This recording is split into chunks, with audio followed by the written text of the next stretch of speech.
পূর্বাঞ্চল উপশহরে শেখ হাসিনা পরিবারের ৬০ কাঠা জমি বরাদ্দে আইনের ব্যত্যয় না হলেও নৈতিকতার পরিপন্থী এমন যুক্তিতে বরাদ্দ বাতিলের দাবি ট্রান্সপারেন্সি ইন্টারন্যাশনাল বাংলাদেশ টিআইবির। বিশেষজ্ঞরা বলছেন, নৈতিকতার নিরিখে শেখ হাসিনার পরিবারের বিশেষ সুবিধায় প্লট নেওয়া ঠিক হয়নি। রাজুক জানিয়েছে, প্লট ৬টি বাতিল হবে কিনা সিদ্ধান্ত নেবে গৃহায়ন এবং গণপূর্ত মন্ত্রণালয়।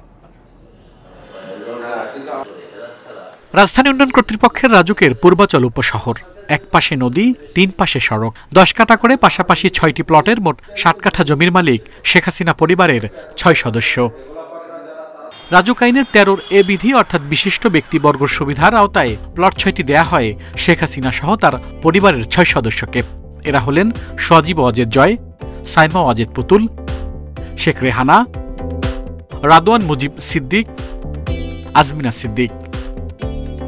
বিশেষজ্ঞরা বলছেন, শেখ হাসিনা পরিবারের প্লট পাওয়ার ক্ষেত্রে আইনের কোনো ব্যত্যয় হয়নি, তবে নৈতিকতার সুস্পষ্ট স্খলন।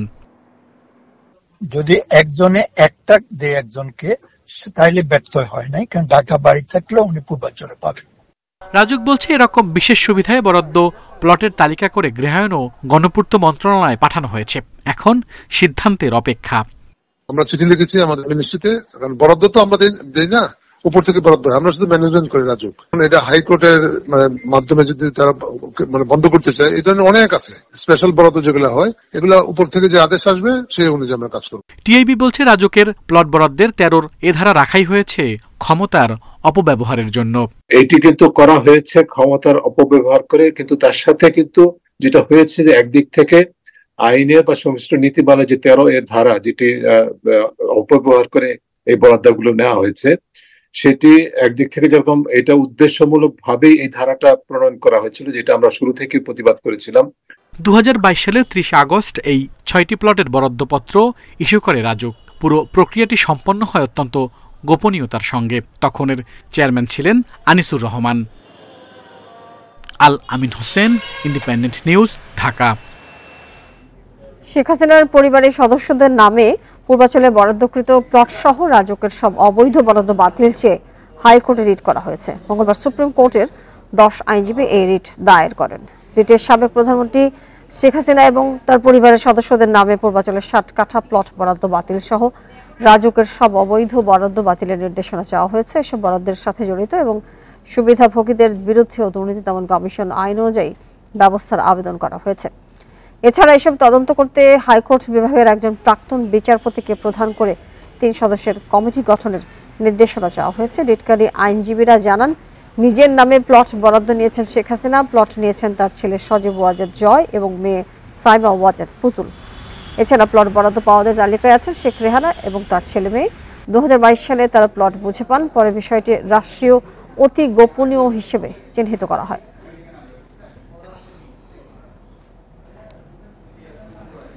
পোশাক শিল্পকে অস্থিতিশীল করছে একটি স্বার্থান্বেষী মহল। শ্রমিক নেতাদের অভিযোগ, তারা আন্দোলনে উস্কানি দিচ্ছে, ফলে এই অস্থিরতায় কারখানা বন্ধ রাখতে হচ্ছে। এই সংকটের যৌক্তিক সমাধান চাই বিজিএমইএ। তবে অর্থনীতিবিদরা বলছেন, শ্রমিকদের দাবির যৌক্তিকতা নিয়ে প্রশ্ন তুললে সমস্যা আরও বাড়বে।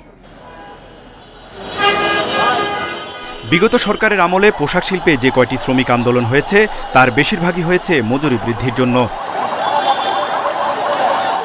৫ই আগস্ট সরকার পরিবর্তনের পরপরই বিভিন্ন পোশাক কারখানায় শুরু হয় শ্রমিক অসন্তোষ। প্রায় মাস জুড়ে চলা এই আন্দোলনে উৎপাদন বন্ধ হয়ে যায় অনেক কারখানায়। প্রথম দিকে শ্রমিকরা মাঠে নামেন মজুরি ও হাজিরা বোনাস বৃদ্ধির দাবিতে। পরে সেই আন্দোলন রূপ নেয় চাকরির ক্ষেত্রে নারী পুরুষের সমতা, পাশাপাশি কর্মচ্যুতদের চাকরিতে পুনর্বহালের দাবিতে। শ্রমিক নেতাদের দাবি, হঠাৎ করে আন্দোলনের নামে স্বার্থান্বেষী মহল অস্থিরতা তৈরি করছে। যারা জুট বাণিজ্য, টিফিন বাণিজ্য, বিভিন্ন সাপ্লাই বাণিজ্য যারা ধরে রেখেছিলেন তারাই দায়ী। বিভিন্ন কারখানায় বিভিন্ন ছোটখাটো সমস্যা বিদ্যমান, এটা অতীতও ছিল, বর্তমানেও আছে। আমি বলবো বিজিএমইর সার্বিক তত্ত্বাবধানে অবিলম্বে এই সকল সমস্যা সমাধানে তড়িৎ পদক্ষেপ গ্রহণই এই শিল্পের জন্য মঙ্গলজনক। শ্রমিকদের সব দাবি পূরণ এখন সম্ভব না হলেও এর সমাধান খুঁজতে বিভিন্ন পক্ষের সঙ্গে আলোচনা চলছে বলে জানান বিজিএমইএ নেতারা। ইনক্রিমেন্টের কথা বলা হয়েছে কিনা, টিফিনের একটা অঙ্কের কথা বলা হয়েছে, 15 মিনিট ডিলে না করলে রিজন থাকলে যাতে তার হাজিরা বোনাসটা না কাটে, এগুলো আসলে সবগুলোই লেবার লর বাইরের। এটা এডিশনাল সাপোর্ট বা ফেসিলিটি বা ইনসেন্টিভ আকারে আমরা দিয়ে থাকি। সো এটা আসলে লেবার ল কনফার্ম করে না। শ্রমিকদের 13 দফার অনেক দাবি পূরণ সম্ভব বলে মনে করেন অর্থনীতিবিদরা। তাদের মতে সব পক্ষের আলোচনার মাধ্যমে এর সমাধান বের করতে হবে। 5%-এর যে ইনক্রিমেন্টটি, এটিকে আরো কিছুটা ঊর্ধ্ব সমন্বয়ের সুযোগ আছে কিনা সেটি আমার মনে হয় যে তারা করতে পারেন। হয়তো 15%-এর যৌক্তিকতা নেই, আবার হয়তো 2 অঙ্কের ঘরে দেবার মতো সামর্থ্যও নেই। সুতরাং যেটি হতে পারে যে মালিক পক্ষ শ্রমিকদের পক্ষের সাথে বসে এগুলো ধাপে ধাপে হয়তো বাস্তবায়নের একটি কাঠামোতে যাওয়ার ব্যাপারে বিবেচনা করতে পারেন। ভাঙচুর না করে শিল্প রক্ষায় শ্রমিকদেরও দায়িত্বশীল হওয়ার আহ্বান সংশ্লিষ্টদের। তৌহিদ রানা, ইন্ডিপেন্ডেন্ট নিউজ, ঢাকা। এদিকে সাভার এবং আশুলিয়া শিল্পাঞ্চলের 40টি কারখানা আজও বন্ধ রয়েছে। দাবি আদায় না হয় সকালে কাজে যোগ দিয়েও বের হয়ে যান শ্রমিকরা। এছাড়া অন্যান্য কারখানাগুলোতে কাজে যোগ দেয় শ্রমিকরা। এর আগে সোমবার শ্রমিক ছাঁটাই বন্ধ, মজুরি বাড়ানো সহ বিভিন্ন দাবিতে বিক্ষোভ করেন সাভার আশুলিয়ার বিভিন্ন কারখানার শ্রমিকরা। শ্রমিক অসন্তোষের জেরে কয়েকটি কারখানায় সাধারণ ছুটি ঘোষণা করা হয়। শিল্প পরিবেশ স্বাভাবিক রাখতে সরকারের নির্দেশনায় শিল্পাঞ্চলে শুরু হয় যৌথ অভিযান। জোরদার করা হয় শিল্পাঞ্চলের নিরাপত্তা। তবে গাজীপুরে শান্তিপূর্ণভাবেই কাজ চলছে বেশিরভাগ কারখানায়। তবে টঙ্গীর একটি কারখানায় শ্রমিকদের বিক্ষোভের খবর পাওয়া গেছে।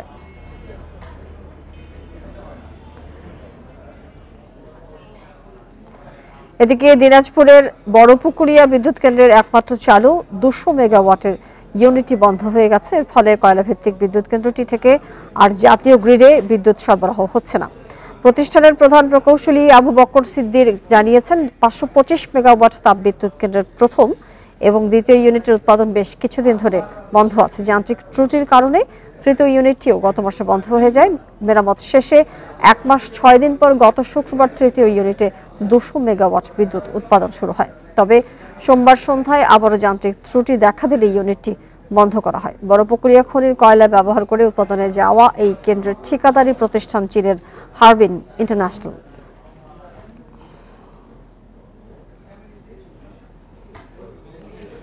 বিভিন্ন জেলায় লোডশেডিং এ অতিষ্ঠ হয়ে উঠেছে জনজীবন। 24 ঘন্টার মধ্যে 12 থেকে 14 ঘন্টায় থাকছে না বিদ্যুৎ। তীব্র গরমের মধ্যে দিন রাতে বেশিরভাগ সময় বিদ্যুৎহীন থাকায় এই ভোগান্তি। বিদ্যুৎ বিভাগের কর্মকর্তারা বলছেন, চাহিদার চেয়ে কম বিদ্যুৎ পাওয়ায় এই অবস্থা। ভ্যাপসা গরমের মধ্যেই গত 1 সপ্তাহ ধরে লোডশেডিংয়ের কবলে সিলেট নগরী ও শহরতলির বাসিন্দারা। প্রতিনিয়ত বিদ্যুতের আসা যাওয়ার কারণে বিঘ্ন হচ্ছে শিক্ষার্থীদের পড়ালেখা। বিরূপ প্রভাব পড়েছে ব্যবসা বাণিজ্যে। 8 ঘন্টা না 9 ঘন্টা আমরা ডিউটি করি, এর মাঝে 2 ঘন্টা কারেন্ট থাকে। আপনার কাস্টমার রিল্যাক্সে একটা মাল কিনতো, মাল দেখতো, একটা ব্যবসার বাণিজ্য একটা সময়, কিন্তু এই সময়টা আমরা কারেন্ট পাইলাম না। বাচ্চারা ঠিকমতো পড়াশোনা করতে পারছে না এবং অতিরিক্ত গরমের কারণে বা অতিরিক্ত লোডশেডিংয়ের টাইমিংয়ের কারণে এখানকার জনজীবন অনেকটা বিপর্যস্ত হয়ে পড়ে গেছে। একই অবস্থা সুনামগঞ্জ ও হবিগঞ্জে। 12 থেকে 14 ঘন্টাই থাকছে না বিদ্যুৎ। শহরের চেয়ে গ্রামাঞ্চলে এ ভোগান্তি আরও বেশি। প্রতিদিন 7 থেকে 8 মেগাওয়াট চাহিদার বিপরীতে হিলিতে বরাদ্দ মিলছে মাত্র 2 মেগাওয়াট। নিমির ছাড়া কারেন্ট যাওয়া আসা, এই সকালবেলা যে একটা যে কেউ কোনো কাজে বার হবে, গোসল করে খাওয়া দাওয়া করে বার হবে, সকালেও নেই কারেন্ট। আমাদের ফ্রিজ চলে না, ফ্রিজে মালগুলো নষ্ট হয়ে যাচ্ছে, যেমন আইসক্রিম ওটা নষ্ট হয়ে যাচ্ছে অনেক। লক্ষ্মীপুর, নোয়াখালী, চাঁদপুরেও ঘন্টার পর ঘন্টা থাকছে না বিদ্যুৎ। বিদ্যুৎ বিভাগ বলছে, চাহিদার বিপরীতে সরবরাহ কমায় লোডশেডিং দিতে হচ্ছে। বর্তমানে আমাদের যে চাহিদা তার তুলনায় আমরা প্রায় 40%, কখনো কখনো 50% বিদ্যুৎ আমরা কম পাচ্ছি। বিষয়টি আমরা ঊর্ধ্বতন কর্তৃপক্ষকে অবগত করেছি। আমরা চেষ্টা করে যাচ্ছি এই অবস্থা কত দ্রুত উত্তরণ করা যায়। সাবস্টেশনে যদি 6টা ফিটার থাকে, যদি অর্ধেক লোড পাই তাহলে 3টা চালু করি, 3টা বন্ধ থাকে। 1 ঘন্টা পরে আবার ওই 3টা চালু করে এই 3টা বন্ধ করতে হয়। এইভাবে চালানো হচ্ছে এখন। এছাড়া নাটোর, পাবনা, চাঁপাইনবাবগঞ্জ, টাঙ্গাইল, সিরাজগঞ্জ, বরিশাল ও পিরোজপুরেও লোডশেডিংয়ের কবলে গ্রাহকরা। Tania Nasrin, independent news. সারা দেশে বিদ্যুৎ পরিস্থিতি স্বাভাবিক হতে কিছুটা সময় নেবে বলে জানিয়েছেন অর্থ উপদেষ্টা সালেউদ্দিন আহমেদ। দুপুরে ক্রয় সংক্রান্ত উপদেষ্টা কমিটির বৈঠক শেষে সাংবাদিকদের এই কথা জানান তিনি। এদিকে পিডিবি জানিয়েছে চাহিদার চেয়ে সরবরাহে বিদ্যুৎ ঘাটতি প্রায় 2000 মেগাওয়াট, তাই সারা দেশে লোডশেডিং হচ্ছে। উপদেষ্টা আরও জানান, সরকার চেষ্টা করছে বিদ্যুৎ ঘাটতি মেটাতে, এই জন্য অগ্রাধিকার ভিত্তিতে জ্বালানি হিসেবে কয়লা আমদানি করা হচ্ছে। এ সময় তিনি জানান, আগামী 14 সেপ্টেম্বর চীন মৈত্রী সম্মেলন কেন্দ্রে অনুষ্ঠিত হবে বৈষম্য বিরোধী আন্দোলনে শহীদদের স্মরণ সভা। এই অনুষ্ঠানে শহীদ পরিবারের সদস্য এবং বিদেশি অতিথিদের আমন্ত্রণ জানানো হবে। অনুষ্ঠানের ব্যয় প্রায় 5 কোটি টাকা ক্রয় সংক্রান্ত উপদেষ্টা পরিষদের সভায় অনুমোদন দেওয়া হয়েছে বলে জানান অর্থ উপদেষ্টা। বিদ্যুতের ব্যাপারে, বিদ্যুতের জ্বালানির ব্যাপারে আলাদাভাবে যে প্রপোজালগুলো আসছে আমাদের কাছে, ইভেন এলএনজি ইম্পোর্ট বা অন্যান্য জ্বালানি, সেগুলো আমরা কোনো ব্যাপারে এগুলো আটকাচ্ছি না। খুব ইম্পর্টেন্ট জিনিসগুলো যেগুলো আমরা সবসময় এগুলো আমরা অ্যাপ্রুভ করে দিচ্ছি। আমাদের যতই ইচ্ছা হোক, ফরেন এক্সচেঞ্জ কনস্ট্যান্ট থাকুক, আমরা এগুলো দ্রুত যেন এগুলো পারচেজ করা হয়। ডেঙ্গুতে গেলে 24 ঘন্টায় 5 জনের মৃত্যু হয়েছে, যা চলতি বছর একদিনে সর্বোচ্চ মৃত্যুর রেকর্ড। এ নিয়ে 1 জানুয়ারি থেকে এই পর্যন্ত মৃত্যু হয়েছে 102 জনের। স্বাস্থ্য অধিদপ্তরের হিসেবে এদের মধ্যে ঢাকায় মারা গেছেন 2 জন, চট্টগ্রাম বিভাগে মৃত্যু হয়েছে 2 জনের এবং খুলনায় মারা গেছেন 1 জন। এ নিয়ে চলতি সপ্তাহে মৃত্যু হয়েছে 7 জনের। এছাড়া গেল 24 ঘন্টায় সারা দেশের হাসপাতালে ভর্তি হয়েছে 534 জন ডেঙ্গু রোগী। এর মধ্যে 29 জনই শিশু, আর আক্রান্ত সবচেয়ে বেশি 21 থেকে 25 বছর বয়সীরা। চলতি বছরের 1 জানুয়ারি থেকে আজ পর্যন্ত ডেঙ্গুতে আক্রান্ত 16,819 জন।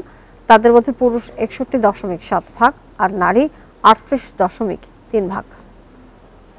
গত বছরের মতো এই বছর ডেন 2 সেরোটাইপটা এখন পর্যন্ত বেশি আছে, আর কিছু ডেন 3 বা ডেন 2 মোর দেন 90% ডেন 2 এখন পর্যন্ত পজিটিভ মানে সেরোটাইপ সার্কুলেশনে আছে। দেশের খেলাধুলার কার্যক্রমকে আরও সক্রিয় এবং সংস্কারের উদ্দেশ্যে দেশের বিভিন্ন ফেডারেশন, বোর্ড, অ্যাসোসিয়েশন ও সংস্থার 42 সভাপতিকে অপসারণ করেছে জাতীয় ক্রীড়া পরিষদ এনএসসি। ক্রীড়া পরিষদের আইন 2018 এর 22 ধারার ক্ষমতা বলে এই প্রজ্ঞাপন দেওয়া হয়। এর আগে অবশ্য দাবা ও কাবাডি ফেডারেশনের সভাপতিকে অপসারণ করা হয়। বাকি ফেডারেশন, সংস্থা ও অ্যাসোসিয়েশনের সভাপতিকেও সেই তালিকায় নেওয়া হলো। তবে ফিফা গাইডলাইন অনুযায়ী পরিচালিত হওয়ায় বাংলাদেশ ফুটবল ফেডারেশন এই আইনের অন্তর্ভুক্ত নয়, যে কারণে বাফুফের সভাপতি এই প্রজ্ঞাপনে অপসারিত হবেন না। বাংলাদেশ ক্রিকেট বোর্ডেও জাতীয় ক্রীড়া পরিষদের হস্তক্ষেপের সুযোগ নেই। আর নাজমুল হাসান পাপন পদত্যাগ করায় বিসিবি সভাপতির দায়িত্বে আছেন সাবেক অধিনায়ক ফারুক আহমেদ, তিনিও এই প্রজ্ঞাপনের আওতামুক্ত।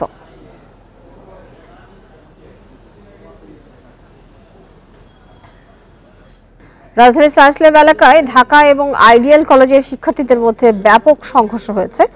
দুপুরে বেশ কয়েকবার শিক্ষার্থীদের মধ্যে পাল্টাপাল্টি ধাওয়া হয়। এক পর্যায়ে আইডিয়াল কলেজের সাইনবোর্ড খুলে নিয়ে যায় ঢাকা কলেজের শিক্ষার্থীরা। দুই পক্ষের সংঘর্ষে বেশ কয়েকজন শিক্ষার্থী আহত হয়েছেন। এই ঘটনায় সায়েন্স ল্যাব এলাকায় অতিরিক্ত পুলিশ মোতায়েন করা হয়েছে। পরে তাদের সাথে সেনা সদস্যরা যোগ দিয়ে পরিস্থিতি নিয়ন্ত্রণে আনেন। ক্যাম্পাসে ফিরে যান ঢাকা কলেজের শিক্ষার্থীরা।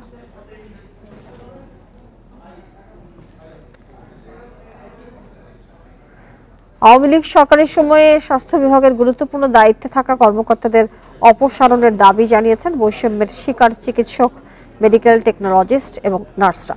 মঙ্গলবার অধিদপ্তরে এক সংবাদ সম্মেলনে এই দাবি জানানো হয়। ছাত্র জনতার আন্দোলনে ভারপ্রাপ্ত মহাপরিচালক অধ্যাপক রোবেদ আমিনের ভূমিকা নিয়ে প্রশ্ন তুলে শান্তি সমাবেশে যোগ দেওয়া কর্মকর্তাদের অব্যাহতি চান তারা।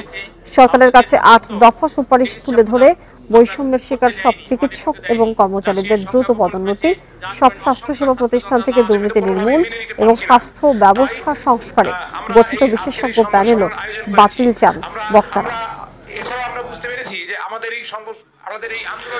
মহাপরিচালক, ভারপ্রাপ্ত মহাপরিচালক হিসাবে স্বাস্থ্য অধিদপ্তরে পদায়নকৃত এবং পরিচালক প্রশাসন চলতি দায়িত্ব হিসাব পদে পদায়নকৃত সহ বিগত সরকারের সুবিধাপ্রাপ্ত এবং বৈষম্য বিরোধী ছাত্র জনতার আন্দোলনের বিরোধিতাকারী স্বাস্থ্য অধিদপ্তর এবং অন্যান্য স্বাস্থ্য প্রতিষ্ঠানের গুরুত্বপূর্ণ পদে যাদের নিয়োগ প্রদান করা হয়েছে তাদের নিয়োগ আদেশ বাতিল করতে হবে। এবারের দুর্গাপূজায় স্বেচ্ছাসেবক হিসেবে দায়িত্ব পালন করতে আগ্রহ দেখিয়েছেন মাদ্রাসা ছাত্ররা। এছাড়া পূজায় নিরাপত্তা ব্যবস্থায় নেওয়া হয়েছে কঠোর ব্যবস্থা। পূজার সময় আকাশে থাকবে হেলিকপ্টারের টহল, আর দশমীতে পানিতে থাকবে ডুবুরি দল। মঙ্গলবার সচিবালয়ে আইন শৃঙ্খলা সংক্রান্ত সভা শেষে সংবাদ সম্মেলনে এইসব তথ্য জানান স্বরাষ্ট্র ও ধর্ম উপদেষ্টা। সনাতন ধর্মাবলম্বীদের প্রধান ধর্মীয় উৎসব শারদীয় দুর্গাপূজা শুরু হচ্ছে ৯ অক্টোবর। এ উপলক্ষে মঙ্গলবার দুপুরে সচিবালয়ে স্বরাষ্ট্র উপদেষ্টার সভাপতিত্বে বসে আইন শৃঙ্খলা সংক্রান্ত উপদেষ্টা কমিটির বৈঠক। পরে সাংবাদিকদের ব্রিফ করেন স্বরাষ্ট্র ও ধর্ম উপদেষ্টা। স্বরাষ্ট্র উপদেষ্টা জানান, ঢাকার ২ সিটিতে ২০৫টি মণ্ডপসহ সারা দেশে এবার পূজা মণ্ডপ হবে ৩২,৬৬৬টি। এবারের পূজায় বরাদ্দ দেওয়া হবে ৪ কোটি টাকা। পূজায় দেখতে গিয়ে অবৈধভাবে সীমান্ত পারাপারের ঘটনা যেন না ঘটে সে ব্যাপারে নির্দেশনা দেওয়ার কথাও জানান স্বরাষ্ট্র উপদেষ্টা। আপনারা বর্ডার বেল্টে ভালো ভালো পূজা মণ্ডপ করেন, যেন আমাদের লোক ওই পারে যেন না যায় পূজা দেখার জন্য, আর ওই পারের লোকও যেন এই পারে না আসে, এইটার ব্যবস্থা নেওয়ার জন্য। ভবিষ্যতে এই ধরনের ঘটনা যেন না ঘটে এই ব্যবস্থা নেওয়ার জন্য আমি সংশ্লিষ্ট অথরিটিকে আদেশ করেছি। পূজার সময় দুষ্কৃতকারীদের ঠেকাতে সরকার কঠোর হবে বলে জানান ধর্ম উপদেষ্টা। বলেন, মণ্ডপের নিরাপত্তায় স্বেচ্ছাসেবক হিসেবে কাজ করতে আগ্রহ দেখিয়েছেন মাদ্রাসা ছাত্ররা। আকাশে হেলিকপ্টার থাকবে এবং দশমীর দিন ডুবুরি থাকবে, আমরা এভাবে সিদ্ধান্ত নিয়েছি। এবং মাদ্রাসার ছাত্ররা আমাকে বলেছেন যে পূজা কমিটি যদি চান তারা স্বেচ্ছাসেবক হিসেবে তারা কাজ করতে সম্মত আছেন। অতীতে মণ্ডপ ও মন্দিরে যারা হামলা করেছেন প্রমাণসহ তাদের তালিকা দিলে সরকার ব্যবস্থা নেবে বলে জানান ধর্ম উপদেষ্টা। Hasif Mahmud Shah, independent news, Dhaka. শেখ হাসিনা সহ ৩৪ জনকে আসামি করে আন্তর্জাতিক অপরাধ ট্রাইব্যুনালে মানবতা বিরোধী অপরাধের অভিযোগ দিয়েছেন রেসিডেন্সিয়াল মডেল কলেজের ছাত্র ফারহান ফাইয়াজের বাবা। গত ১৮ জুলাই গণভবনের সামনে পুলিশের গুলিতে নিহত হন ফারহান। মঙ্গলবার ফারহানের বাবা শহীদুল ইসলাম ভূঁইয়া আন্তর্জাতিক অপরাধ ট্রাইব্যুনালের তদন্ত সংস্থায় এই অভিযোগ দাখিল করেন। মামলার অন্য আসামিরা হলেন ওবায়দুল কাদের, আনিসুল হক, ফজলিনুর তাপস, জাহাঙ্গীর কবির নানক, শেখ ফজলে শামস পরশ, ছাত্রলীগ সভাপতি সাদ্দাম হোসেন, সাধারণ সম্পাদক ওয়ালি আসিফ ইনান, পুলিশ কর্মকর্তা বিপ্লব কুমার সহ ৩৪ জন। শহীদুল ইসলাম বলেন, আওয়ামী লীগ সরকার পরিকল্পিতভাবে যে হত্যাকাণ্ড চালিয়েছে তার সুষ্ঠু বিচার চান তিনি। এ সময় আন্তর্জাতিক অপরাধ ট্রাইব্যুনালের প্রধান প্রসিকিউটর তাজুল ইসলাম বলেন, এই ধরনের হত্যাকাণ্ডের তথ্য সংগ্রহ করতে তথ্য ডেস্ক খোলা হয়েছে। বৈষম্য বিরোধী ছাত্র আন্দোলনে আওয়ামী সন্ত্রাসী বাহিনী এবং পুলিশ বাহিনীর গুলিতে নির্মমভাবে শহীদ হয়। আমি আমার একমাত্র ছেলের হত্যার বিচারের জন্য আমি আদালতের শরণাপন্ন হয়েছি। এই যে ভিকটিম পরিবাররা বলেছে যে উই ওয়ান্ট জাস্টিস, এই জাস্টিসটা এনশিওর করার জন্যই আন্তর্জাতিক অপরাধ ট্রাইব্যুনাল এবং সেটার জন্যই আমাদের এই তদন্ত সংস্থা এবং প্রসিকিউশন টিম। সাবেক প্রধানমন্ত্রী শেখ হাসিনার মদদেই ছাত্র আন্দোলনের সব হত্যাযোগ্য হয়েছে বলে মন্তব্য করেছেন বিএনপির সিনিয়র যুগ্ম মহাসচিব রুহুল কবির রিজভী। দুপুরে রাজধানীর বাথওয়াইল মেন্দিবাজার এলাকায় আমরা বিএনপি পরিবার আয়োজিত এক অনুষ্ঠানে তিনি এই কথা বলেন। রিজভী বলেন, শেখ হাসিনা যদি দেশের মানুষের কল্যাণ করতেন, তার মধ্যে যদি সততা থাকতো, তাহলে তিনি দেশ ছেড়ে যেতেন না। আওয়ামী সরকারের পতনে দেশে যে স্বস্তির বাতাস বইছে সেটি চলমান রাখতে অন্তর্বর্তী সরকারকে উদ্যোগ নেওয়ার আহ্বান জানান তিনি। এছাড়া পরাজিত স্বৈর শাসকের দোসররা যেন আবার মাথাচাড়া দিয়ে উঠতে না পারে সেজন্য জনগণকে সজাগ থাকার আহ্বান জানান বিএনপির যুগ্ম মহাসচিব। এ সময় ছাত্র আন্দোলনে নিহত ৩ জনের পরিবারের সদস্যদের মাঝে আর্থিক সহায়তা প্রদান করা হয়। শেখ হাসিনার অতীত ইতিহাসও পালানো, এখনো তিনি পালিয়ে চলে গেছেন। তারা এত অন্যায় করেছেন, এত অন্যায্য কাজ করেছেন, এত অপরাধ করেছেন, তার কোনো শেষ নাই। আপনি একটা শ্রমিকের রক্ত আপনি ঝরাতে দ্বিধা করেননি, একটা রিক্সা চালকের রক্ত দ্বিধা করেননি, যে দিন আনে দিন খায়। গণঅভ্যুত্থানের মাধ্যমে অর্জিত বিজয়কে ভিন্ন খাতে প্রবাহিত করতে ষড়যন্ত্র চলছে বলে অভিযোগ করেছেন জাকের পার্টির মহাসচিব শামীম হায়দার।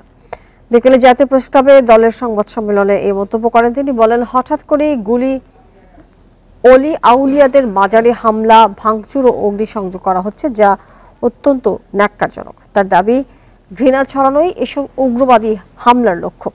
এসব হামলা নবী প্রেমী এবং মাজার ভক্ত কয়েক কোটি মানুষের অনুভূতিকে চরমভাবে আঘাত করেছে। মাজার বিরোধী গোপন পরিকল্পনা হচ্ছে উল্লেখ করে তিনি আরো বলেন, কোনো ব্যক্তির শরীয়ত বিরোধী কর্মকাণ্ডের দায়ে সামগ্রিক গোষ্ঠী দোষী হতে পারে না।